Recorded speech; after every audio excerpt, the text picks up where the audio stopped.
Bibiliya yera, Itangiriro igice cya 7. Nowa yinjira mu nkuge, umwuzure urimbura abantu. Uwiteka abwira Nowa ati, injirana mu nkuge n'abo mu nzu yawe mwese, kuko ari wowe nabonye ukiranuka mu maso yanjye muri iki gihe.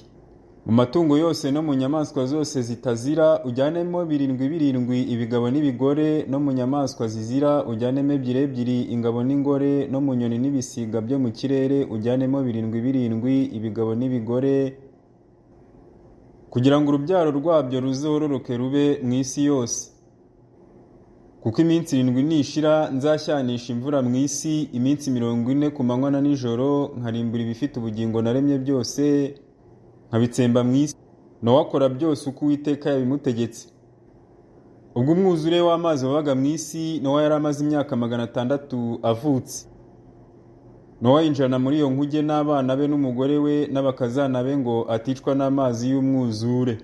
Mu matungo no mu nyamaswa zitazira no mu zizira no mu nyoni n'ibisiga no mu bikururuka hasi byose, 2 bisanga Nowa mu nkuge, ikigabo n'ikigore uko Imana yamutegetse.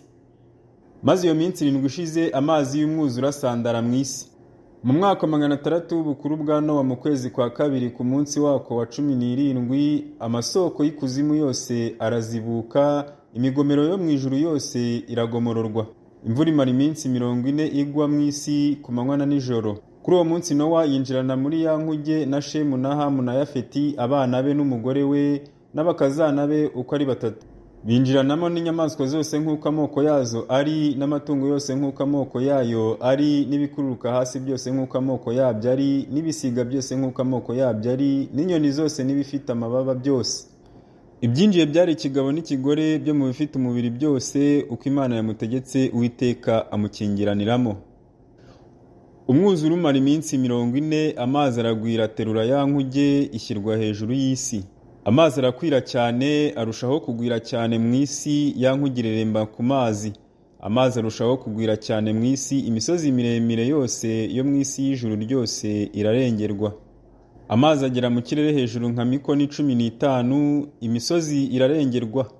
Ibifite umubiri byose byigenza ku isi birapfa, uhereye ku nyoni n'ibisiga n'amatungo n'inyamaswa n'ibikururuka hasi byose n'abantu bose. Ibifite umwuka w'ubugingo mu mazuru byose, ibiri ku butaka byose birapfa. Ibifite ubugingo byose biri ku butaka birarimbuka, uhereye ku bantu n'amatungo n'ibikururuka n'inyoni n'ibisiga byo mu kirere bitsembwa mu isi. Nowa wenyine arokokana n'ibyo yari kumwe nabyo muri ya nkuge. Amazi amara iminsi 150 agikwiriye cyane mu isi.